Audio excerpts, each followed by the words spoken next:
बेहद ज्यादा महत्वपूर्ण हो जाती है। जिम्मेदारी अनुभव अपने कंधों पर जरूर लेता है, लेकिन जब आप अनुभवी नेताओं से बात करते हैं तो वो यही कहते हैं कि आने वाली पीढ़ी के लिए विकास जो है वो किया जा रहा है। ऐसे में राजनीति में युवाओं का योगदान, उनका सहयोग और उनकी पार्टिसिपेशन बहुत ज्यादा जरूरी हो जाती है। और युवा जब चलता है तो वायु की तरह, यानी कि उस वेग के साथ चलता है।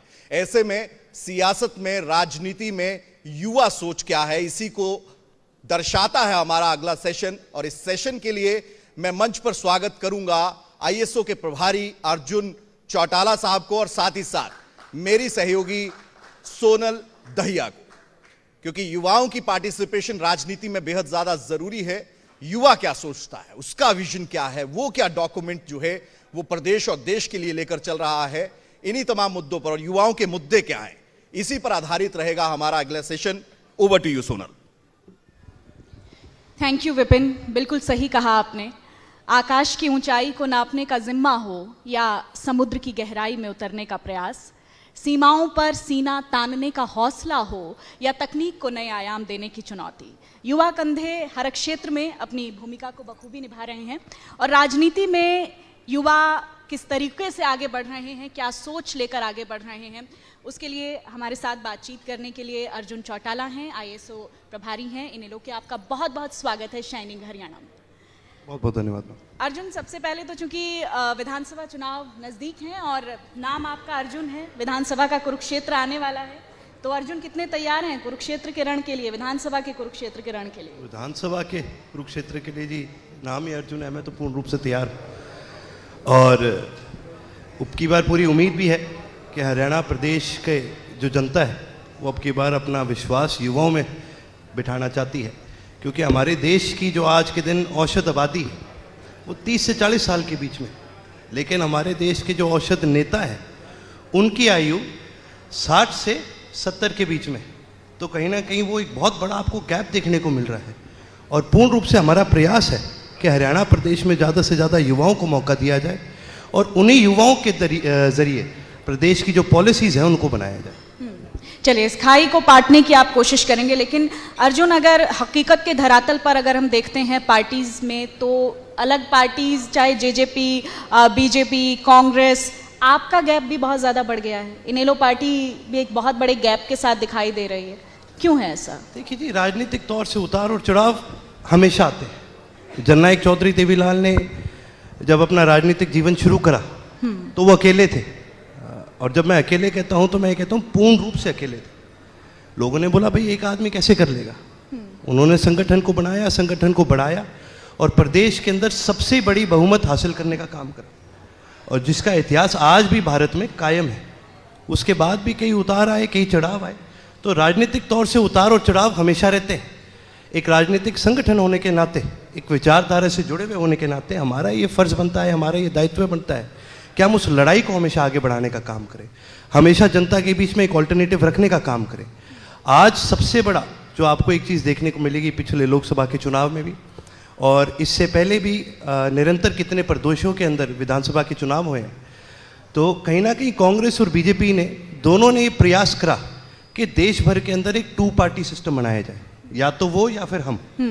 लेकिन पूरे देश भर में लोगों ने इसको नकारने का काम करा है, पूरे देश भर में लोगों ने इसके खिलाफ जाने का काम करा है, और देश भर के अंदर रीजनल पार्टीज को लोगों ने दोबारा बढ़ावा देने का काम करा है, क्योंकि उनका मानना है कि चलो देश की बात अलग है, लेकिन प्रदेश का अगर कोई हित आगे बढ़ा सकता है तो वो केवल रीजनल पार्टीज है। लेकिन पिछले लोकसभा चुनाव की बात करें तो क्षेत्रीय पार्टियां कहीं दिखाई नहीं दी। जैसे कि मैंने कहा, लोकसभा के चुनाव अलग होते हैं, लेकिन लोकसभा के चुनाव में भी आप देखें जो मौजूदा सरकार है, ये सरकार किसके बल पे टिकी है? 2 रीजनल पार्टीज के बल पे टिकी है। जो इंडिया गठबंधन के कहते हैं भाई हमारे 200 एमपी हैं, वो तो 90 ही है ना एक नेशनल पार्टी के, बाकी सारे रीजनल पार्टीज के हैं। तो अब आप बताइए कि रीजनल पार्टी ज़्यादा है कि नेशनल पार्टी ज़्यादा है? रीजनल पार्टीज के दम पर ही इस देश की राजनीति को चलाया जा रहा है। उत्तर प्रदेश में देखिए, बीजेपी को हराने का काम कांग्रेस ने नहीं करा। लेकिन राजनीतिक पंडित तो मानते हैं कि क्षेत्रीय पार्टियों को भी के ऊपर भी संकट के बादल हैं, उनका भी भविष्य अंधकार में है। राजनीतिक पंडित हम ये पहले भी कहते थे, ये कोई नई बात नहीं है। राजनीतिक पंडित पहले भी ये कहते थे कि भाई जब मेरे ख्याल से मोदी जी की पहली सरकार आई थी तो उन्होंने बोला कि भाई अब रीजनल पार्टीज जो है ये बीजेपी खा जाएगी, खत्म हो जाएगी। लेकिन उसका क्रोध बीजेपी पे निकला और लोगों ने रीजनल पार्टीज को दोबारा बढ़ावा देने का काम करा। आपकी पार्टी के पास एक विधायक है अर्जुन, और बहुत आपके ऊपर कटाक्ष होते रहते हैं कि क्यों आप अपने संगठन को मजबूत नहीं कर पाए। आप दूसरी पार्टीज के संगठन पर सवाल उठाते हैं, लेकिन आपकी पार्टी और आपकी पार्टी का संगठन कहाँ है? आज भी ग्राउंड लेवल पे इंडियन नेशनल लोकदल का जो संगठन है वो उतना ही मजबूत है। हमारे कार्यकर्ता हर जिले के अंदर, हर गांव के अंदर, हर वार्ड के अंदर आपको मिलेंगे। देखिए जी, वोट देना ना देना ये जनता का दायित्व है। जैसे कि मैंने कहा, हमारा दायित्व एक राजनीतिक संगठन होने के नाते, एक विचारधारा से जुड़े होने के नाते हमारा दायित्व बनता है कि लोगों के आगे हमेशा एक ऑल्टरनेटिव रखना। हमेशा लोगों को एक ऑल्टरनेटिव का चॉइस होना बहुत ज़रूरी है। राजनीति के अंदर अगर आप देखेंगे, आप वोट देने जाते हैं तो आप 2 कैंडिडेट में नहीं सिलेक्ट करते, आप मल्टीपल में से सिलेक्ट करते हैं, और जिसमें से एक चॉइस आप देखिए आज भी भारत के अंदर नोटा को दी जाती है। तो इसका मतलब यह है कि ऑल्टरनेटिव और चॉइस होना बहुत ज़रूरी है। और जहाँ पर बात आपने कही एक विधायक की, तो मैंने जैसे कि पहले कहा, हम तो बहुत बार 1 से 90 पर जा चुके हैं। ये बड़ी बात नहीं है। लड़ाई कितनी बड़ी है ये मायने नहीं रखता, लड़ने वाला कितना बड़ा है ये मायने रखता है। नहीं, बिल्कुल आपकी पार्टी का एक शानदार रिकॉर्ड जरूर रहा है, लेकिन आज इस समय पर आपका अगर संगठन इतना मजबूत है तो फिर गठबंधन की जरूरत क्यों पड़ी?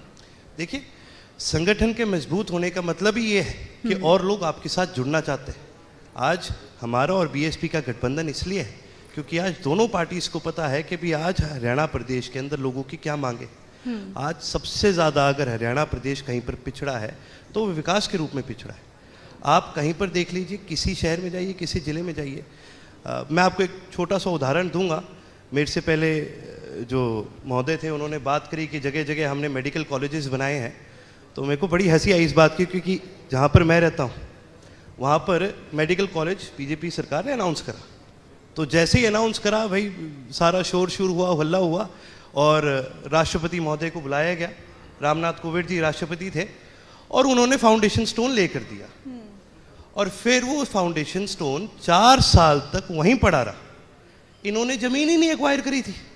फिर उसके बाद राष्ट्रपति बदल गए, फिर बोला भाई नए राष्ट्रपति आए हैं, चलो जल्दी जल्दी एक और फाउंडेशन स्टोन ले करो। तो अब की बार उन्होंने फिर, जब द्रौपदी मुर्मू जी राष्ट्रपति बने तो उनको भी सिरसा बुलाया गया, उनसे दोबारा वही फाउंडेशन स्टोन ले करवाया गया। वो फाउंडेशन स्टोन आज भी वहीं रखा है, लेकिन बिल्डिंग की एक भी ईंट नहीं लगी। 10 साल होने को हो गए। क्या सरकार उस फाउंडेशन स्टोन से आगे जा सकती है कि नहीं जा सकती, ये देखना बड़ा जरूरी है। नहीं, सरकार के साथ साथ आपके विजन पर लोगों को कितना भरोसा है, ये भी एक बहुत बड़ा सवाल है ना, क्योंकि गठबंधन का भी मैं जिक्र कर रही थी, तो 2019 जैसे हालात तो नहीं बनेंगे ना। आप अगर कहीं पर भी किसी भी पुराने ऑफिसर से बात करें जिन्होंने चौधरी ओम प्रकाश चौटाला जी का राज देखा है, जिन्होंने चौधरी अभय सिंह चौटाला जी की वर्किंग देखी है, आपको एक चीज़ हमेशा उनसे सुनने को मिलेगी कि भी अगर शासन किसी ने चलाया है और प्रशासन पे अगर किसी की पकड़ रही है तो वो चौधरी ओम प्रकाश चौटाला जी की है। चौधरी ओम प्रकाश चौटाला जी ने कोई फाउंडेशन स्टोन्स नहीं लेकर, वो एक सड़क से जाते थे, अगर वो सड़क टूटी होती थी तो डीसी को आदेश होता था कि भी इसको महीने के अंदर अंदर बनाया जाए, और ये कहा जाता था भाई महीने के बाद मैं आऊँगा, ये बननी चाहिए, और महीने के अंदर अंदर वो सड़क बनती थी। चौधरी ओम प्रकाश चौटाला जी के राज में सबसे बड़ी चीज़ जो देखने को मिली कि कोई भी प्रोजेक्ट अनफिनिश्ड नहीं था। हर प्रोजेक्ट जो भी उन्होंने शुरू करा, टाइम से उसकी ज़मीन एक्वायर करी, टाइम से उनके फंड्स रिलीज़ करे, टाइम से जो लोग उसके साथ जुड़े थे उनको रिस्पॉन्सिबिलिटीज़ दी गई कि आप इसको बढ़ाने का काम करें। अगर लैप्स कहीं पर भी आया है तो आने वाली सरकारों की वजह से आया है जिन्होंने उसको रोकने का काम करा। मैं आपको एक छोटा सा उदाहरण और दूंगा। आज हम गुड़गांव में ये कर रहे हैं।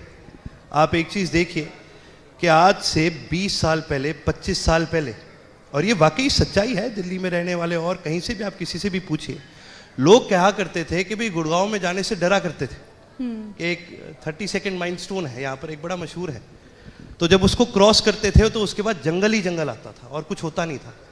चौधरी ओम प्रकाश चौटाला जी की एक विजन थी कि भी जो आईटी सेक्टर है ये साउथ में जा रहा है, क्यों ना इस आईटी सेक्टर को नेशनल कैपिटल रीजन के चारों तरफ डेवलप किया जाए। भाई फरीदाबाद एक इंडस्ट्रियल हब है तो एक आईटी हब भी बनना चाहिए।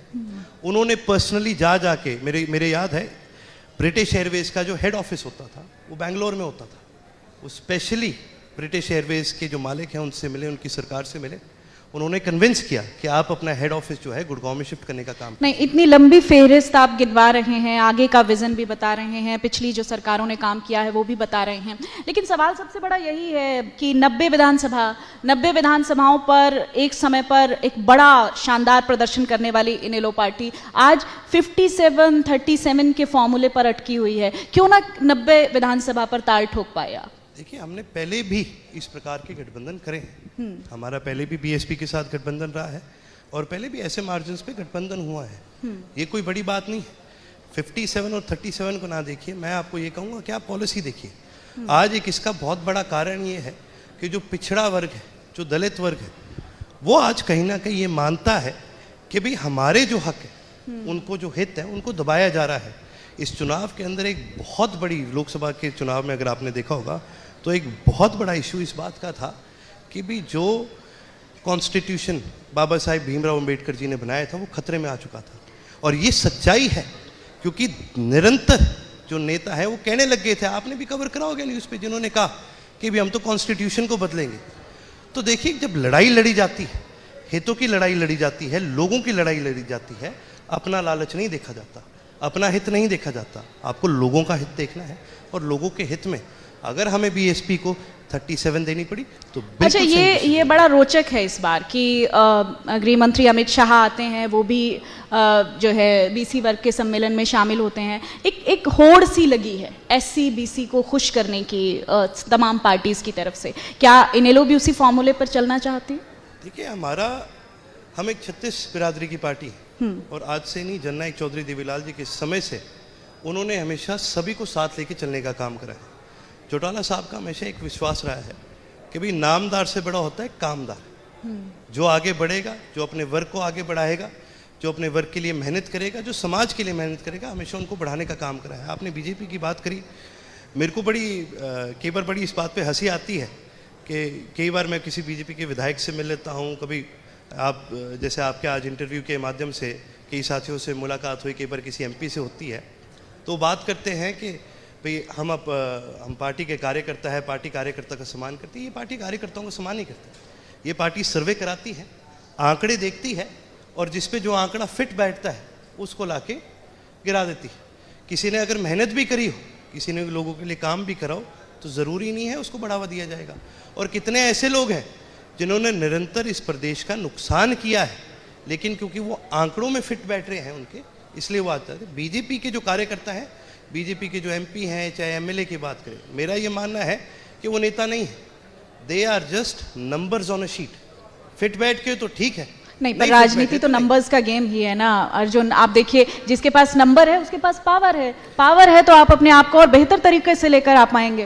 जिसके पास नंबर है उसके पास पावर है, लेकिन जब आप नंबर्स पे खेलते हैं तो आप अपने कोर उद्देश्यों को भूल जाते हैं। जब आप सिर्फ नंबर्स पे खेलते हैं तो आपको ये जानना बड़ा ज़रूरी है कि आज प्रदेश के अंदर, देश के अंदर लोग किसी भी संगठन से जब जुड़ते हैं, वो किसी नंबर से नहीं जुड़ते कि ये बढ़ रहा है तो मैं बढ़ूंगा। लोग इमोशनली जुड़ते हैं, लोग अपने हृदय से जुड़ते हैं। लोग जब किसी राजनीतिक संगठन को चंदा देते हैं तो उनके मन में कोई ये बात नहीं होती, कोई चलो बड़े उद्योगपति देते होंगे अपने लालच में, लेकिन जब कोई आम आदमी, भाई जिसकी कमाई में से अगर कोई 100 रुपये भी दे रहा है तो वो इसलिए नहीं दे रहा कि भी उसको कोई लालच है, वो इसलिए दे रहा है वो अपने हृदय से उसके साथ जुड़ा है। और जब लोग आपके साथ हृदय से जुड़ते हैं तो उनको आंकड़ों से फर्क नहीं पड़ता।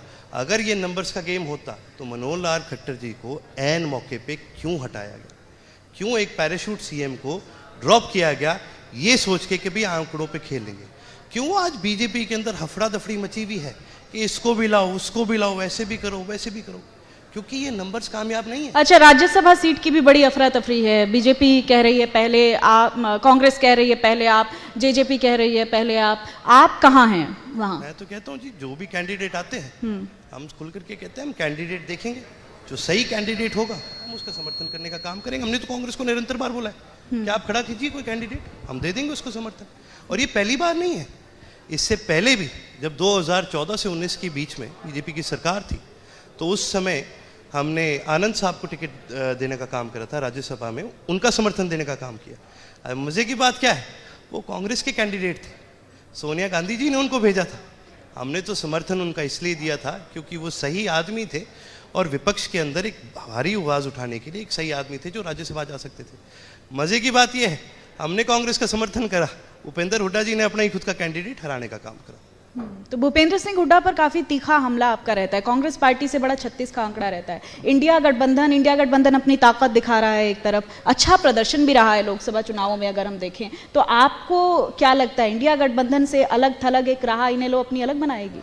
देखिए, जहाँ तक इंडिया गठबंधन की बात है, मैं आज एक चीज़ आपके मन से ज़रूर खुल करके कहना चाहूँगा कि जैसे रामायण में कहते हैं ना, घमंड रावण को ले डूब बैठा, इंडिया गठबंधन का और कांग्रेस का गठबंधन इनको लेके डूब बैठा। उसी प्रकार से बीजेपी का भी घमंड इनको ले डूब बैठा। लोगों ने इनको वोट नहीं दिया। अगर 240 सीट से कम बीजेपी के आई तो सबके घमंड में फायदा कौन उठाएगा? इनेलो? सबके घमंड में इनेलो नहीं, सबके घमंड में जनता फायदा उठाएगी। आज जनता समझदार है, आज जनता जानती है कि भी मैंने किसको वोट करना है। आज जनता को अच्छी तरह से पता है कि भी मेरी पॉलिसीज को आगे कौन बढ़ा सकता है। आज आप एक चीज़ देखिए, जो ये इलेक्शन हुआ है, चाहे बीजेपी कुछ कहे, जितनी सीट्स इनको मिली है उससे ज़्यादा सीट्स इनके खिलाफ के पाले में गई है। बहुत बार ऐसा होता है कि भी हमें पता है कि हमने इसको हराना है, लेकिन कहीं ना कहीं हमें ये नहीं पता होता भी इसको हरा के हमें जिताना किसका है। कई बार राजनीतिक संगठन इसका फ़ायदा उठा लेती हैं। पहले भी प्रदेश में निरंतर ऐसा हुआ है। जब बीजेपी की 40 सीट आई थी सरकार के अंदर, तो जो जेजेपी बैठी थी उनके साथ सरकार में, चाहे इंडिपेंडेंट्स हो, चाहे जेजेपी हो, चाहे कांग्रेस हो, हम भी थे। जितने भी लोगों को हरियाणा प्रदेश की जनता ने जिताया, उनको जिताया इस कारण से कि भी ये बीजेपी को हरा सकते। अच्छा अर्जुन, एक ग्राउंड पर जब हम जाते हैं तो एक नॉन सीरियस माहौल दिखता है इनेलो के लिए, क्योंकि लोग सीरियस लेना बंद कर गए हैं। ये क्यों हुआ? मतलब ये एक पार्टी जिसका एक बहुत शानदार रिकॉर्ड रहा, आप भी अब बहुत बेहतर बातें कर रहे हैं। देखिए, राजनीति संभावनाओं का खेल है। हर आदमी के भीतर महत्वाकांक्षा होनी चाहिए, इच्छा होनी चाहिए, उम्मीद होनी चाहिए। लेकिन एक पार्टी जो इतना शानदार तरीके से उठी और वो एकदम से अगर डाउन जा रही है, तो ये लैक ऑफ ट्रस्ट जो लोगों के भीतर डेवलप हो रहा है, how you will tackle that? मैं एक ही चीज़ कहना चाहूँगा, जहाँ आप सीरियसनेस की बात करते हैं, आज प्रदेश के अंदर कोई भी ऐसा मुद्दा नहीं है जो प्राथमिक रूप से इंडियन नेशनल लोकदल ने उठाने का काम ना करो। एक छोटा सा आपको उदाहरण दूंगा। जब ये 3 काले कानून आए थे, जिनको किसान विरोधी कानून कहा जाता है, तो सबसे पहले ये अध्यादेश के रूप में आए थे। और ये अध्यादेश के रूप में मॉनसून सेशन है उससे पहले आए थे। राष्ट्रपति के माध्यम से इन्होंने अध्यादेश बनाए थे। इंडियन नेशनल लोकदल वो पहला संगठन था जिसने हर जिले के अंदर ज्ञापन सौंपने का काम करा। हमने हर जिले के अंदर प्रदर्शन करने का काम करा। हम जनता के बीच के जनता को जागरूक करा और उस लड़ाई को हमने पूर्ण रूप से आगे बढ़ाने का काम करा। हम कह सकते थे कि भी ये लड़ाई हमारी है, लेकिन ये लड़ाई किसानों की थी। हमारा दायित्व इतना था कि भी इस लड़ाई को जनता के बीच ले जाने का, और हमने पूर्ण रूप से निभाया है। इस बात को लोग मानते हैं। ये कारण ही है कि आज भी इंडियन नेशनल लोकदल, भले ही चाहे वोट कम मिले या ज़्यादा मिले, लेकिन आज हम जहाँ पर भी जाते हैं, आज भी चौधरी अभय सिंह जी के साथ संगठन जुड़ा हुआ है, किसान जुड़े हुए हैं। आज भी लोग ये मानते हैं कि भी अगर हमारी लड़ाई कोई सही तरीके से लड़ सकता है, विपक्ष की भूमिका सही मायने से अगर किसी ने निभाई है, तो वो चौधरी अभय सिंह चौटाला जी ने निभाई है। कितनी सीटें आएंगी इस बार विधानसभा में? देखिए, विधानसभा में जो भी रिजल्ट आएगा वो जनता का फैसला है, लेकिन 90 की 90 पे हम पूर्ण रूप से सक्षम है और हमें पूर्ण रूप से विश्वास है कि हरियाणा की जनता इंडियन नेशनल लोकदल को पूर्ण रूप से जिताने का काम। तो ये तो तूफान आ जाएगा अर्जुन, आप जिस तरीके से बता रहे हैं। एक विधायक के बाद आप 90 की 90 सीटें अगर ले आएंगे तो ये तो बहुत शानदार बात है। और हर पार्टी के भीतर निश्चित तौर पर ये होना चाहिए, कॉन्फिडेंस होना चाहिए। मैम, कई बार तूफान जो होता है ना, कई बार बड़ा अच्छा मौसम चल रहा होता है, पता नहीं चलता और 2 सेकंड में जखेड़ा कब आ गया अंदाजा ही नहीं लगता। हाँ, चलिए, बहुत अच्छी बात है। तूफान की तैयारी करके रखिए आप, जखेड़ा हम अपने आप ले आएंगे। बिल्कुल ठीक बात है। ये ऑप्टिमिज्म होना चाहिए। देखिए, आशावाद बहुत ज़रूरी है राजनीतिक पार्टियों के लिए भी। बहुत बहुत शुक्रिया आपका अर्जुन, मेरे तीखे कड़वे और सवालों का जवाब देने के लिए। Thank you so much for being here. Thank you. तो युवा सोच की ओर से अपनी बात रखी गई है। वक्त हो चला है एक छोटे से ब्रेक का। ब्रेक के बाद आप सर मंच पे ही रहिएगा। एक टोकन ऑफ रिगार्ड हमारी तरफ से, इंडिया न्यूज़ हरियाणा की टीम की तरफ से मैं गुजारिश करूंगा deputy news editor Atul Pratap Singh को कि वो मंच पर आएं और एक टोकन ऑफ रिगार्ड जो है वो इंडिया न्यूज़ हरियाणा की तरफ से अर्जुन चौटाला को भेंट करें। जोरदार तालियों के साथ।